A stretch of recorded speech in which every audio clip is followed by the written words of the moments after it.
Welcome to the Leaders in Payments podcast, where we talk to C-level leaders from across the payments landscape. We'll be discussing the products and services that impact the payment space today, as well as trends and predictions for the future of payments. We will also hear stories from our guests about their journeys to the top. So from day one, we didn't really have the luxury of dealing with a massive blacklist because we were just a new company. So with Tomasz, my co-founder, we were thinking, how should we actually associate risk to our customers back when we were building that crypto exchange? And that's when we came up with pretty much focusing on data enrichment. And when I talk about email analysis, phone number analysis, IP analysis, and device fingerprinting, we're building cutting edge technology that is able to collect information in the blink of an eye about these data points that I had just listed.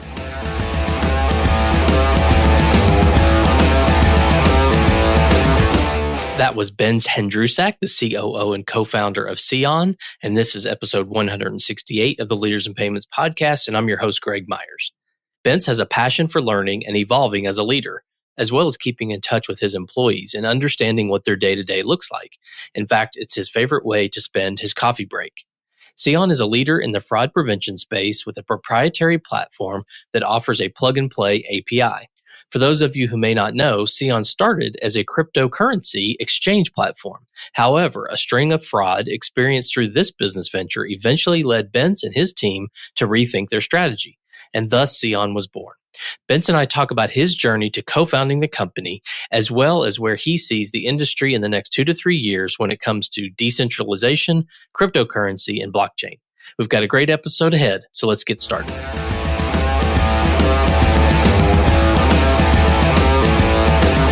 Hi, Bence. Thank you for being here and welcome to the Leaders in Payments podcast. Pleasure to be here. Thanks for having me, Greg. Absolutely. So let's dive right in. If you don't mind, tell our audience a little bit about yourself, maybe where you grew up, where you went to school, where you currently live. We'll dive deeper into your more professional background in a minute, but maybe a few things like that to get us started. Sure. Well, I'm Hungarian. Both my parents are Hungarian, and I spent my early years here in Hungary, where I am sat now. But during my childhood, we actually moved around due to my father's work quite a lot. And I always attended an international school. So initially we lived in Bucharest, Romania, and then in Moscow, Russia, and then in Almaty, Kazakhstan. And then for high school and university, we moved back to Hungary. So I attended that here and then spent some time in Germany during my university years. And then after uni, we kicked off SEON and with my co-founder, and we started the company back in 2017. Okay, perfect segue. Let's talk about the company. So tell us what SEON does. Well, SEON is a fraud prevention provider, and pretty much we were actually building a crypto exchange, and this was back when cryptos were nowhere near as popular as they are today. We faced fraud on our own skin because we started accepting credit card payments, and our business was pretty much going to burn to the ground because we were faced with so much fraud. People were checking out with stolen credit card information and so on. And we looked at the fraud prevention space back then. Everybody was doing enterprise sales. We got really frustrated and we built our own in-house fraud prevention tool, which we later pivoted into pretty much selling. And that became our main go-to-market business. Okay. And what countries are you in today? Well, we're based out of Hungary. So we're just over 200 full-time employees, coming up on 250 soon. And we're based out of Hungary. 85% of our workforce is based out of here. Engineers, back office, some sales and marketing. We have a substantial team in UK and London where marketing and senior sales and business development is based out of. And then we have offices in Austin, Texas, and in Jakarta as well, where it's mostly sales and customer success. Okay. And are there specific verticals that you focus on or basically any online business? Well, to put it simply, any online business that's dealing with fraud issues or having to deal with authenticating online users, if you have a registration process or a login process or a payment process, then most likely you are facing some liability related to fraud.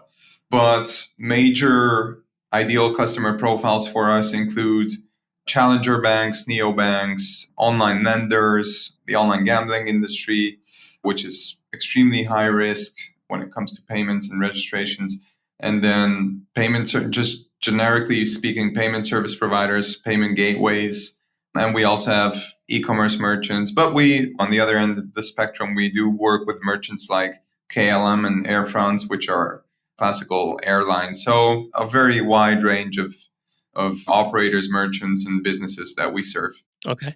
I would assume that you saw the surge in online business and probably online fraud during the COVID years like most businesses did. Oh, definitely. Well, I mean, when there's times of economic downturn, usually fraud starts elevating, right? So, I mean, we see a higher wave because obviously when businesses go bankrupt or people go out of business, they start looking for jobs.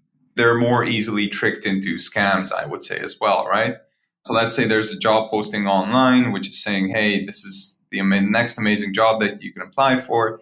And then in reality, they're actually just stealing your personal information and your ID scans and whatnot when you apply for it. So that's, yeah, we did see a great deal of these money mule scams during COVID when ordinary people were just tricked into pretty much handing over their details, their personal information. And that's hard to see, but then there's companies out there like ours, which are out there to protect an even greater number of businesses and individuals from being hit with credit card fraud or ID theft or whatever it comes to when we talk about fraud prevention.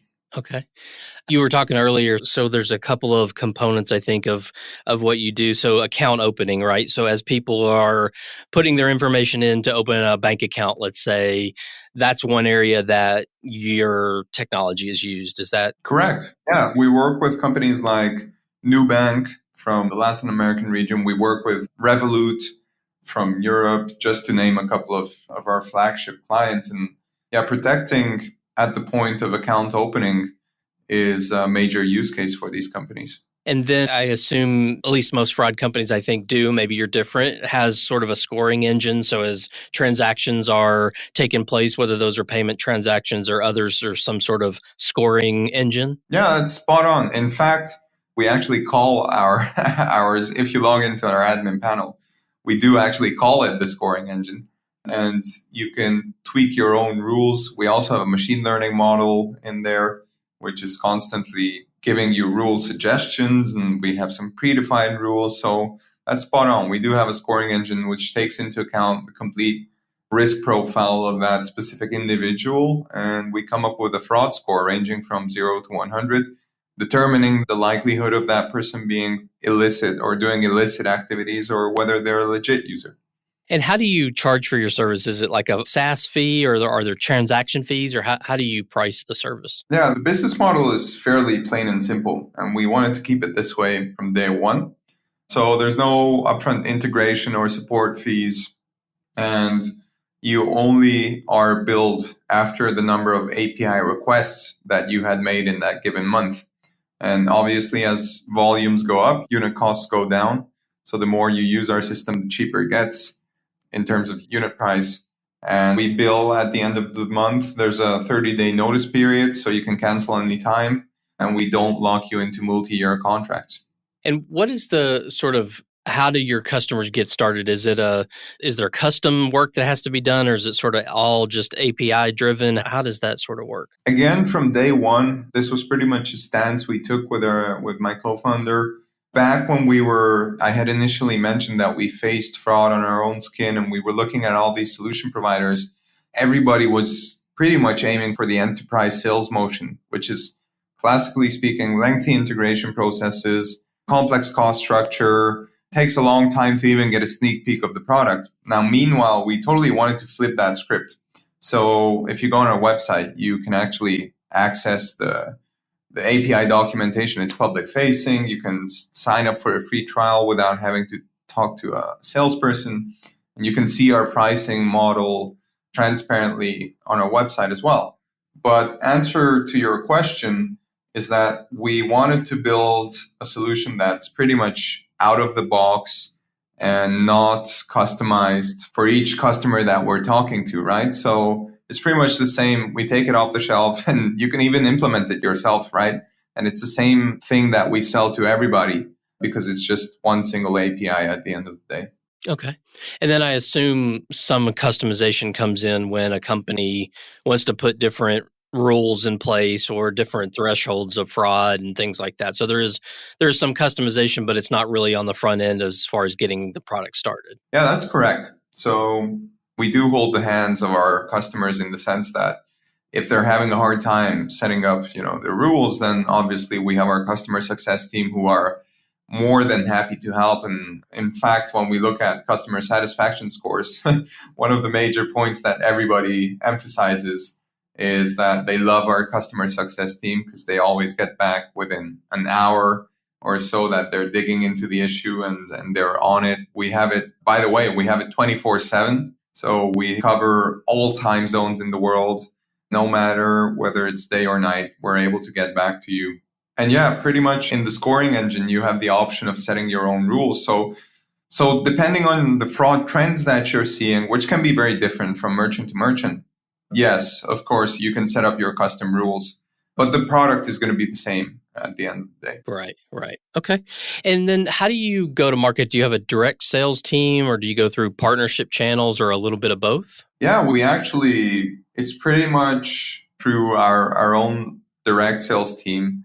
So we weren't really big. Well, in the beginning, we actually tried building out these channel partnerships, but it didn't really work out. So we built out our own sales pods in-house, and we have a massive team focusing on cold outreach. We have a massive team from a growth perspective focusing on demand generation, and we have a massive content team. So it all comes together, and whether it's inbound or outbound, we pretty much focus on those legs rather than zooming in on channel partnerships. Okay. Well, what would you say differentiates your company from your competitors out there?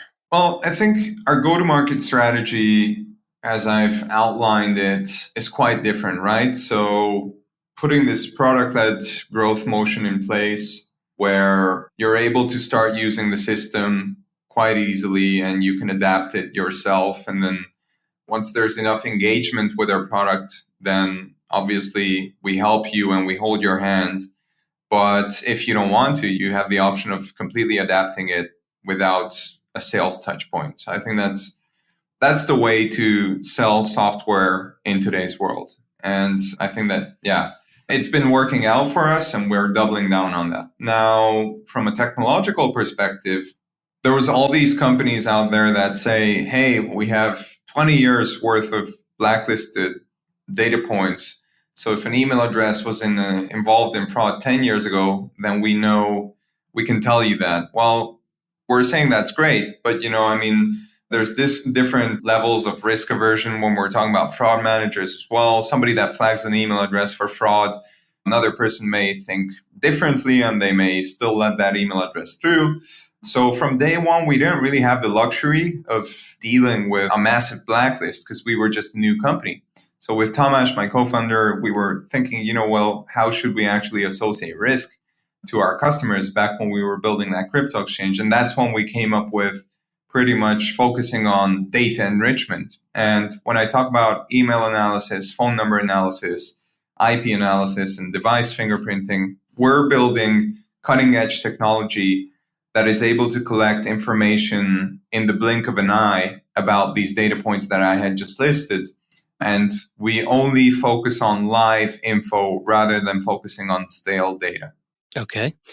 So where do you see this industry? I mean, typically I ask about the payments industry, and obviously you're a part of the payments industry in a way. So where do you see this all headed in the next, say, 2 to 3 years? Really interesting question. I mean, on the one hand, we're certainly seeing motions where a lot of things are being disrupted, right? So, banking in general is being disrupted with the rise of fintech, as I should say. So we're seeing all these niche financial technology providers popping up and focusing in on one thing, but being really good at it and then disrupting the classical brick and mortar way of doing things, which I'm really happy about because sitting on my couch and being able to bank is much easier than actually having to walk into a brick and mortar bank from 9 to 5 and having to fill out a bunch of papers. So that I'm super happy about. And I hope this is where we're headed, where it just becomes easier and more efficient to do things in a digital manner. But on the other hand, decentralization is a massive thing that we're seeing as well. And I don't necessarily know where that's headed, but I'm certain that this is also an arising topic nowadays with cryptocurrencies and the blockchain being a topic that we're seeing discussed more and more. And, maybe 5 years ago, we said that, oh, this is just, blockchain is just a buzzword. But now we're seeing that actually it's probably here to stay.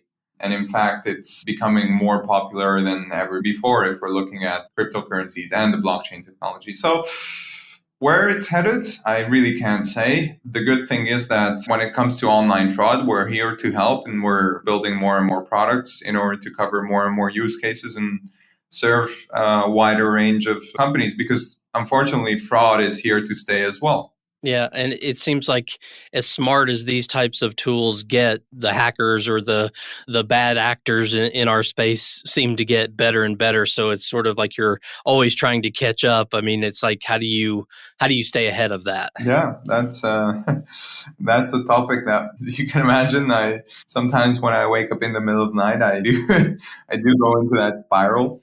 Well, look, I think definitely by building more products in the sense that, look, we're zoomed in on pretty much this digital identity verification. And I'm not saying we're verifying ID cards, but what I'm saying is we're taking a look at your digital footprint and we're saying whether we should approve or decline you as an individual just based on what interface you're using to access the internet and what we can find out about your email, phone number, and some other data points. Now, there's a bunch of other checks to be done as well, ranging from anti-money laundering checks, which in today's geopolitical environment is getting more and more important, whether you're any politically exposed or sanctioned lists. That's super important for more and more businesses, especially regulated businesses. So we're definitely taking a dive into widening our product portfolio by providing such services, which is actually going to be serving our existing customer base and being able to immediately give them a wider range of products. And that's just one single thing that I had pointed out. What we're going to be developing in the coming couple of years, we're going to be developing more and more products that are going to be helping when it comes to user authentication or authenticating businesses or anything to that extent, whenever it comes to zooming in on risk in an online digital manner. Okay. All right. Well, let's switch gears and talk a little bit about you. So let's go back to your professional journey. Talk about after university. I believe that's when you were starting your crypto platform. Maybe talk a little bit about what you guys were doing there and thinking, and then how that led to where we are today. Sure. We were great university buddies with Tamas, and crypto was very interesting to us because after starting this exchange, this crypto exchange, which was sort of like a hobby project of ours, and we faced fraud, we realized with the rise of the Tor network and cryptocurrencies, this is becoming a safe haven for fraudsters to exchange goods and services and ideas and information. So in fact, being involved in online fraud is becoming easier and easier because of technology. And even maybe a 16-year-old script kiddie buying a couple of PDFs on how to steal credit card information and then make money out of it can actually be doing that just behind a screen from who knows where in the world. So that was fascinating to us. And then once we realized that we can't really source a fraud prevention tool that would completely solve our issues, because they're selling in such a different manner than what we had expected. And we were like I said, we were a tiny company back then. We said, okay, we have to build something for this. And then our mission outgrew itself because we realized, hey, we could just pretty much sell this solution on a global scale, serving global merchants, because we felt like there was a lot of companies being underserved in the market. Okay. And can you talk a little bit about your relationship with your business partner, your co-founder, and how you guys kind of divvied up the work and made that decision? Sure. So in the very early days, so Tamas is much more technological He always focused in on the tech, and his mind, if he was on the show, you immediately realize his mind is working at a different pace. So that was very suitable for him to drive the product and tech in the early days. And he still does drive a great deal of it. Now, from my end, I was more the business oriented pillar of the group. So I focused in on selling. I was driving business development for the initial 3 years, I believe. And in between my demo calls, I would be writing blog posts for our marketing content strategy. So then obviously we were dealing, I'm just simplifying it because in the meantime, we were issuing invoices for the monthly recurring billing loops in order for us to generate revenue. And probably we've overseen all different aspects of the business over these past couple of years. But that's how it went for the initial first couple of years.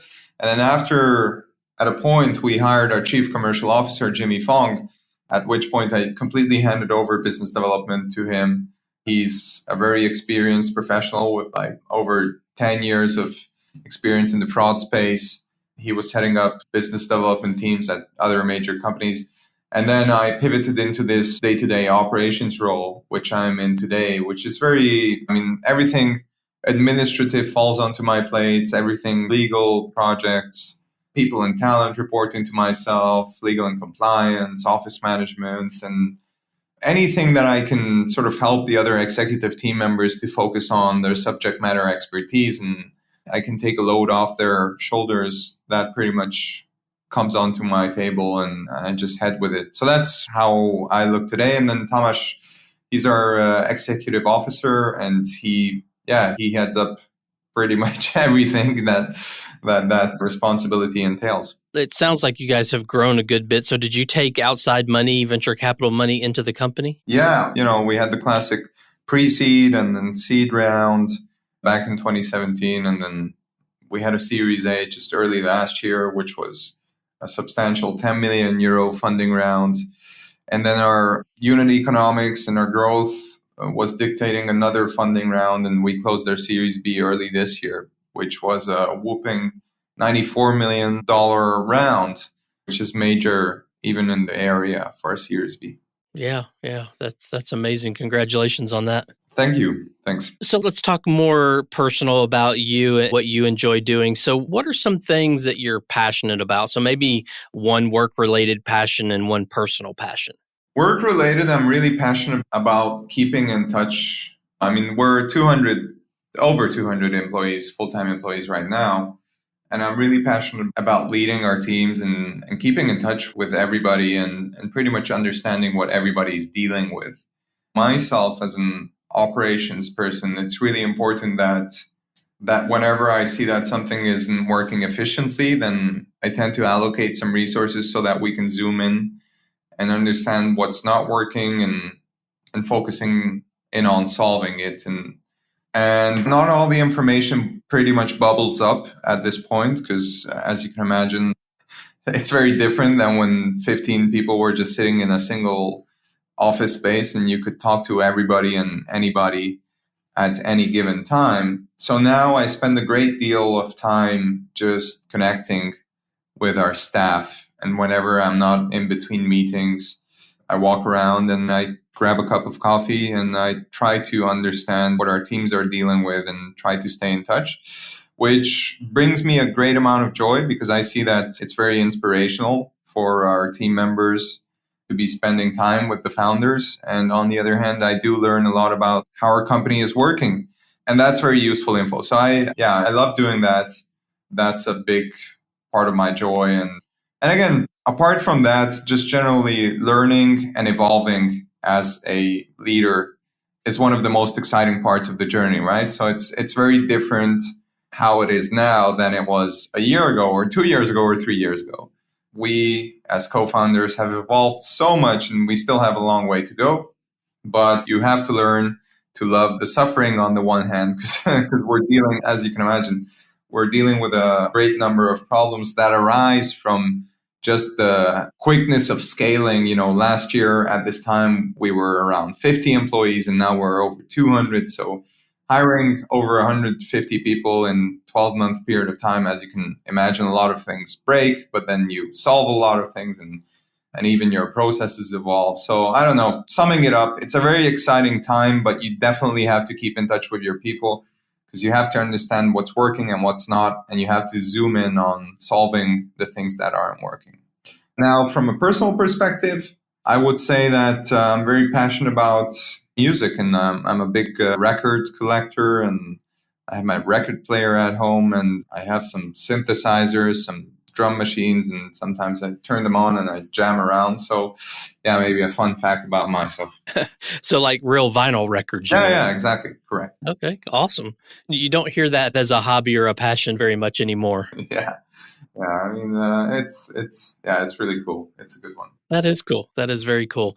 So a lot of kids coming out of college these days are looking into sort of this whole fintech space, payments, fintech, banking, financial services, whatever you want to call it. And they see a career path there. I mean, especially with the amount of money that's been invested into fintech companies. And I think today, more so than 10 years ago, or maybe even 5 years ago, they see they could build a career in the space. So given you've been in this for a while and you've kind of been through the life cycle of building this company, what kind of advice would you give them to help them be successful? If they're coming out of college, they look at fintech and say, hey, I want to have a career in this space. What would you tell them they need to do to be successful? Well, I think you definitely have to identify a problem that needs solving, right? And we also see some companies that are more nice to have. And I question on the long term, is that value proposition going to stick? But if you do identify a problem, and there's many problems to be solved, so don't get me wrong on that. There's a bunch of problems out there to be solved, and things aren't working well, and a lot of ideas to be had. So I think if you do identify something which you feel is sticky and it's a major issue, and if you provide a solution, then there's going to be a good user base for it, or even a global user base, even better. Then that's very exciting. And there's going to be a bunch of people who are going to tell you, hey, this isn't going to work because of ABC reason. And I think in the very early days, that was a super important part for us. Because what I loved about that period was that we built our first pitch deck and we explained it to an investor, and they challenged us. They really challenged us. But the questions that they faced us with were totally legit questions and legit concerns. And until we were able to reiterate with my co-founder and come up with good answers to those questions, we wouldn't have been able to have continued. So I think once you have your pitch, go out and pitch it as much as you can.